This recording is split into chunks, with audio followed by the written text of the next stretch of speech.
In the last 2 weeks, we have discussed investment banks' IPO business, where investment banks help companies raise money through the issuance of company stocks.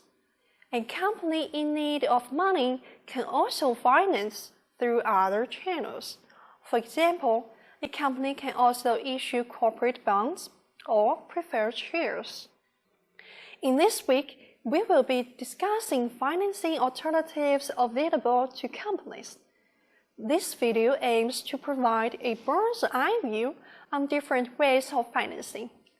Financing methods of companies can be divided into 3 major categories: debt, equity, and convertibles.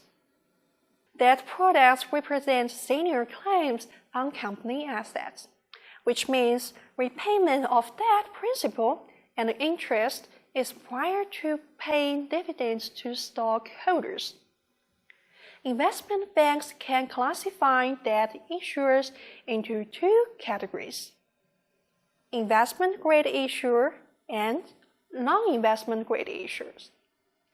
Bankers help their clients underwrite various debt instruments ranging from commercial paper, asset-backed securities, to bonds. A commercial paper is short-term, unsecured debt of a company, usually issued by large and famous companies. A commercial paper is usually considered low risk, and its issuance is exempted from registration with SEC.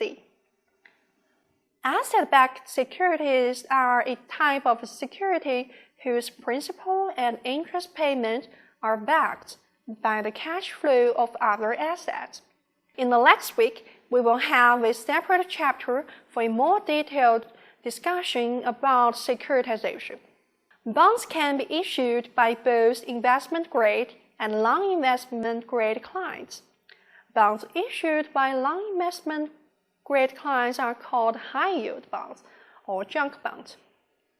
Aside from acting as agents in issuing the above securities, an investment bank can also lend money to clients in form of loans through its principal investment arm. For example, an investment bank can provide loans to clients engaged in leveraged buyouts. Loans lent to investment-grade issuers are called investment-grade loans, and loans lent to non-investment-grade issuers are called leveraged loans. For equity financing channel, we have covered common stocks last week.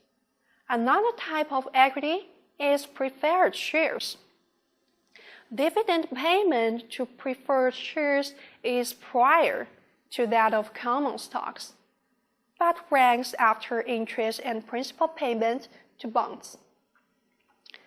Dividends to preferred shareholders are pre-specific, but there is no contractual obligation for an issuer to pay dividends to preferred share investors, given its equity nature. A company needs to pay out dividends to preferred shareholders before any money is paid to common shareholders.